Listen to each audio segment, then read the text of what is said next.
चंद्रानु कला गुरुकुल में आपका स्वागत है। तो आज आपको भारतीय चित्रकला एवं मूर्तिकला का इतिहास के बारे में जानकारी देते हैं। तो कला से संबंधित जानकारी हमको कहाँ कहाँ मिलती है, कैसे मिलती है, साहित्य से मिलती है, ग्रंथों से मिलती है, पुराणों से मिलती है। तो उन्हीं में से एक पुराण का हम नाम लेंगे। तो वो पुराण कौन सा रहेगा? तो विष्णु धर्मोत्तर पुराण रहेगा वो, जिससे संबंधित हम कुछ कला विषय से संबंधित जानकारी देंगे। विष्णु धर्मोत्तर पुराण कौन सा पुराण है? विष्णु धर्मोत्तर पुराण। ये 6वीं शताब्दी ईस्वी का है, यानी AD का है। किसने लिखा था?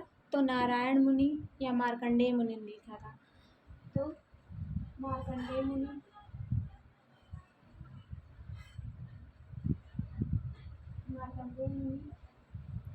इन्हीं का अन्य नाम जो रहता है वो नारायण मुनि भी रहता है, नारायण मुनि भी कहते हैं। तो विष्णु धर्मोत्तर पुराण के अंतर्गत क्या आता है? तो विष्णु धर्मोत्तर पुराण एक ग्रंथ है और ये 6वीं शताब्दी ईस्वी का है। मार्कंडेय मुनि ने लिखा है और मार्कंडेय मुनि को नारायण मुनि भी कहते हैं। तो कला से संबंधित ये विष्णु धर्मोत्तर पुराण ऐसा ग्रंथ है जो हमारी भारतीय चित्रकला की प्रौढ़ परंपरा को अभी भी प्रदर्शित करता है। और इसका विष्णु धर्मोत्तर पुराण का जो भाषा रहा था वो संस्कृत था। भाषा कौन सा था? संस्कृत में ये ग्रंथ लिखा गया था। संस्कृत में लिखा गया था, लेकिन इसका सबसे पहले जो अनुवाद किया था, अनुवाद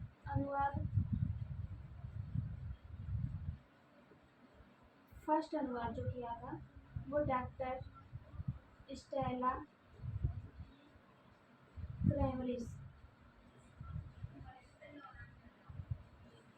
क्रैमरिस ने किया था। दोबारा में सेकंड बार किसने किया था? तो आनंद कुमार स्वामी। इसके अंदर एक इम्पोर्टेंट क्या है? तो विष्णु धर्मोत्तर पुराण के अंतर्गत इसका तृतीय खंड में, मतलब इस ग्रंथ के तृतीय खंड में 35 से लेकर 43 अध्याय तक। तो इन दोनों को मिला के कितने, इन दोनों के बीच में गैप रहेगा? 9 टोटल 9 अध्याय। 9 अध्यायों को चित्रसूत्र ग्रंथ नाम से, इससे चित्रसूत्र के नाम से जानते हैं। इसमें इम्पोर्टेंट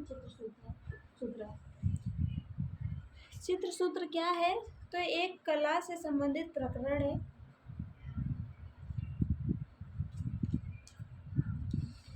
विष्णु धर्मोत्तर पुराण के चित्रसूत्र में सभी कलाओं में चित्रकला को सर्वोच्च स्थान दिया गया है। और विष्णु धर्मोत्तर पुराण जो है वो भारतीय चित्रकला की प्रौढ़ परंपरा को दर्शित करने वाला एकमात्र ग्रंथ है।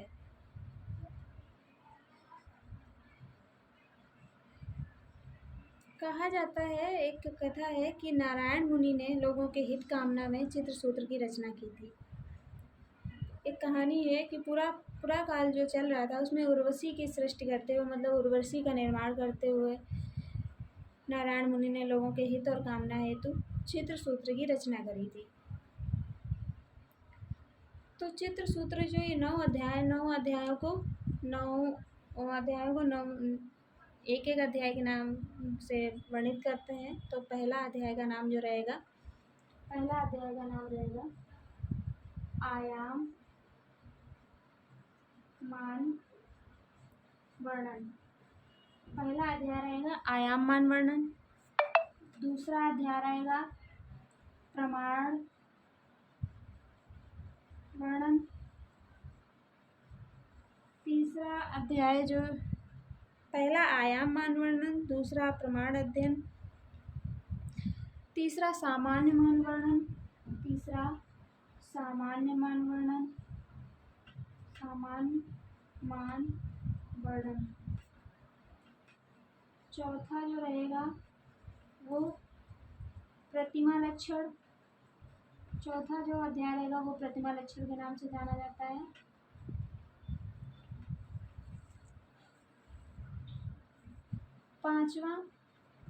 पांचवा अध्याय क्षय वृद्धि से रिलेट करता है। क्षय वृद्धि मतलब प्रोस्पेक्टिव। प्रतिमा लक्षण आइकोनोग्राफी। और 5 हो गए। तो छठा जो आएगा वो रंग व्यतिकार है। रंग व्यतिकार।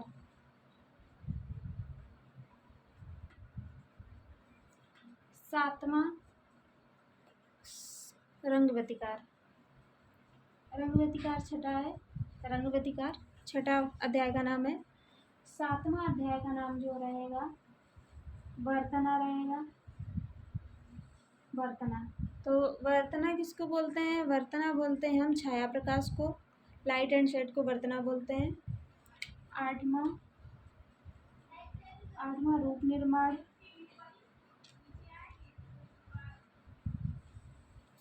और नवा यानी लास्ट अध्याय जो रहेगा वो श्रृंगार से रिलेटेड रहेगा।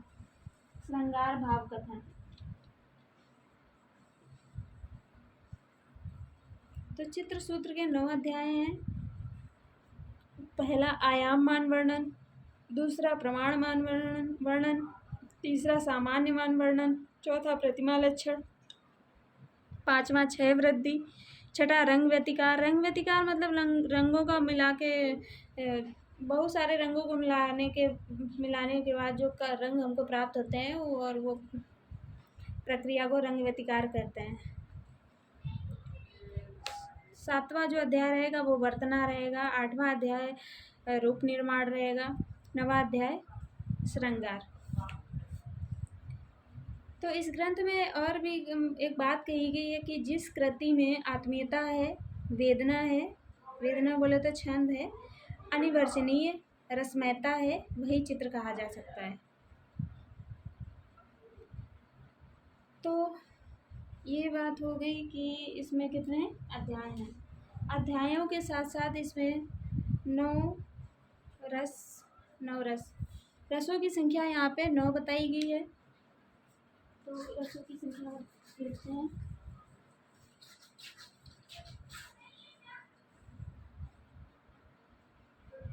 ये 9 अध्याय में रस। चित्र सूत्र में विष्णु धर्मोत्तर पुराण ग्रंथ में रसों की संख्या 9 है। 9 में जैसे कि पहला जो रस है वो श्रृंगार रस है। श्रृंगार रस। दूसरा हास्य। तीसरा करुण। चौथा रौद्र। पांचवा वीर। छठा पहला, दूसरा, तीसरा, चौथा, पांचवा। छठा ये रस हो गई। छठा भयानक रस। सातवां अद्भुत रस हो गया। आठवां बीभत्स रस।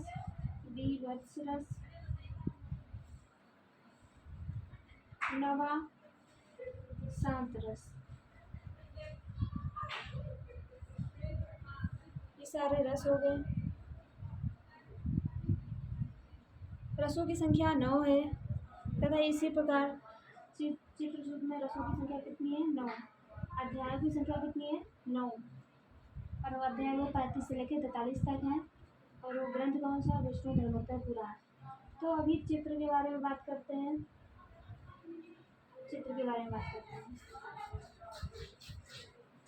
तो रस हो गए 9, अध्याय हो गए 9। तो चित्र कितने होंगे? चित्र के प्रकार भी यहाँ पे चित्र 4 प्रकार के हैं। 4 प्रकार के कौन से हैं? पहला प्रकार जो है सत्य है। दूसरा वैदिक। तीसरा नागर। चौथा मिस्र। सत्य क्या होता है? सत्य होता है रियलिस्टिक, जैसा होता है वैसा। वैदिक थोड़ा सा क्रिएटिव होता है। वैचारिक होता है। नागर मतलब नगरीय दृश्यों से युक्त होता है। ग्रामीण दृश्यों से संबंधित है। मिस्र मतलब मिक्स मीडिया होता है कि बाकी सारे कलेक्शन को मिलाकर हम एक नया रूप निर्माण करते हैं या चित्र निर्माण करते हैं। तो मिक्स मीडिया होता है कई सारे विधानों को यूज करके। ये तो चित्र हो गए, वो 4 प्रकार के हो गए। इसके बाद रंग, इसमें रंग की बात करते हैं तो रंगों की संख्या होगी वो 5 है। तो कौन से रंग हैं? तो श्वेत रंग है। पहला श्वेत रंग, दूसरा पीत, तीसरा रक्त, पहला, दूसरा, तीसरा रक्त। चौथा कौन सा है? कृष्ण। पांचवा नीला। तो श्वेत का मतलब हो गया वाइट, पीत मतलब पीला, रक्त मतलब लाल। कृष्ण का जो रंग से रिलेट करते हैं कृष्ण को, वो काले रंग से रिलेट करते हैं। 5वां जो नंबर का है रंग वो नीला है। और इसी ग्रंथ में यानी कि विष्णु धर्मोत्तर ग्रंथ में इन रंगों को मिलाकर कई और अन्य रंग बनाने की प्रक्रिया का भी प्रावधान दिया गया है।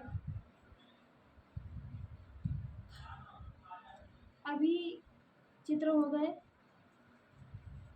चित्र कौन से हो गए? सप्त होगा। पहले नंबर पे सत्य है, दूसरा वैदिक है, तीसरा नागर है, चौथा मिस्र है। रंग 5 हो गए, श्वेत, कृष्ण, पीत, नीला, रक्त। या श्वेत, पीत, रक्त, कृष्ण और नीला रंग मान सकते हैं। 5 रंग। और इसके बाद भी ये 5 प्रमुख रंग माने गए हैं। और इनको मिलाने के बाद अन्य रंगों को कैसे बना सकते हैं वो भी विधि इसमें चित्र सूत्र में दी गई है। तो चित्र हो गए, रंग हो गए, चित्र की संख्या 4 होगी, रंग की संख्या 5 होगी। अभी बात करते हैं मनुष्यों के भेद। तो मनुष्य की आकृतियों में भेद बताए गए हैं। मनुष्य कैसे बताए गए? इसमें मनुष्य भी जो बताए गए हैं वो 5 प्रकार के भेद बताए गए हैं। संख्या 5 है। तो अनुपात या माप के अनुसार पहले नंबर पे हंस है, फिर भद्र पुरुष, फिर मालव्य पुरुष, फिर रोचक, सशक्त।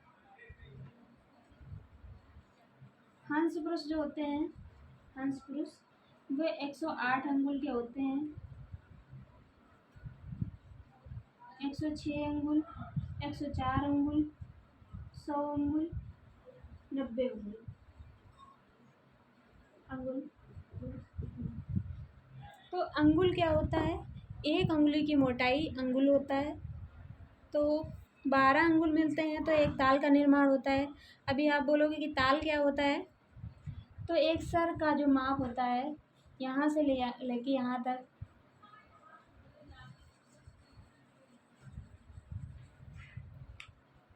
एक पूरे सर का जो माप होता है, ये सर हो गया। तो यहाँ से यहाँ तक का माप जो होता है 12 अंगुल होता है। अंगुल क्या होता है? एक उंगली की मोटाई होती है।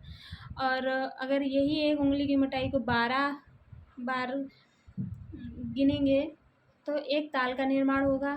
तो एक ताल क्या होता है? तो एक ताल सर के माप के बराबर होता है। सर की लंबाई यहाँ से लेके यहाँ तक की दूरी एक ताल मानी जाती है।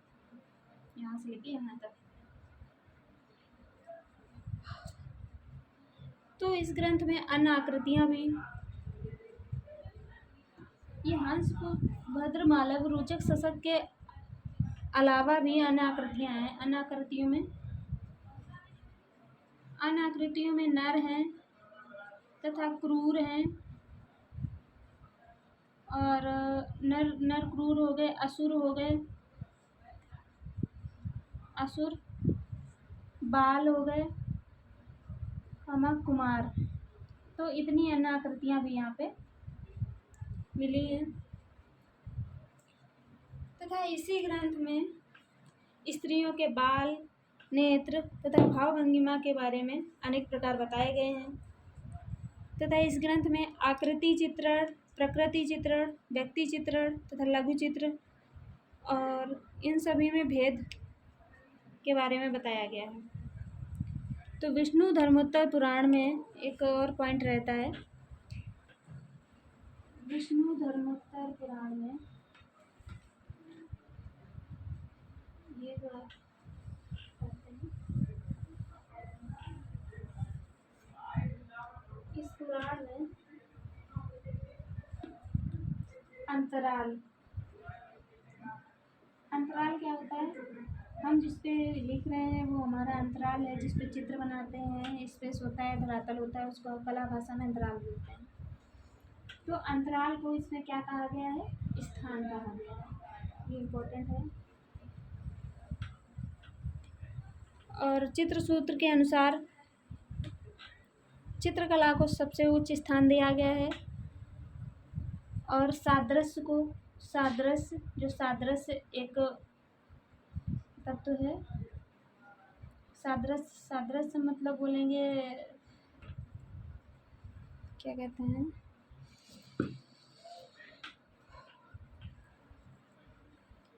षडांग के अंतर्गत सादृश्य आता है। सादृश्य को प्रधान अंग माना गया है। चित्रकला के 6 अंगों में से सादृश्य भी एक अंग है जिसको प्रधान अंग माना गया है। और एक कहानी है कि इसके अनुसार विष्णु धर्मोत्तर पुराण के ही अनुसार जब चित्र सूत्र की रचना की गई तो माना जाता है कि नारायण मुनि, वो जो नारायण मुनि हैं, उन्होंने विश्वकर्मा को शिक्षा दी थी और एक सृष्टि के निर्माण हेतु एक उर्वशी का चित्र बनाया था, जो चित्र को नारायण मुनि ने विश्वकर्मा को भेंट कर दिया था। वहाँ से ही श्री गणेश चित्र सूत्र का माना जाता है।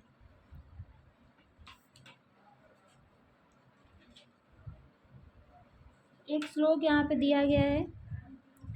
तो कलानां प्रवरं चित्रम धर्मोर्थ काम मोक्षितम। तो कलाओं में जो सर्वश्रेष्ठ है वो है चित्रकला। दूसरा श्लोक है चित्रे सादृश्य कामि प्रधानम पर कीर्तितम। तो उसका मतलब है सादृश्य प्रधान अंग माना गया है। रेखा प्रशंसा नित्याचार्या वर्तना च विलक्षणा स्त्रियां भूषणं चामिच्छन्ति वर्णांधरे वर्णाध्यते नित्रे जना। तो लेखक कहना चाहता है कि रेखा की प्रशंसा आचार्य लोग करते हैं और रेखा की प्रशंसा आचार्य लोग करते हैं तथा छाया प्रकाश की प्रशंसा बुद्धिमान लोग करते हैं। स्त्रियां आभूषणों की प्रशंसा करती हैं तथा रंगों की प्रशंसा सामान्य लोग करते हैं। और एक बात है, जो अनुवाद किया था उन्होंने अंग्रेजी भाषा में किया था। कौन सी भाषा थी? अंग्रेजी।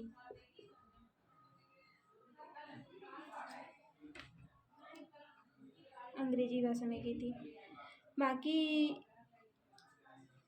इम्पोर्टेंट क्या है? चित्रसूत्र। और इससे रिलेटेड हिंदी शब्द से रिलेटेड कोई भी अगर दिक्कत हो, कुछ समझ में ना आ रहा हो तो प्लीज़ कमेंट करें और बताएं। आज की क्लास बस यहीं तक थी। धन्यवाद।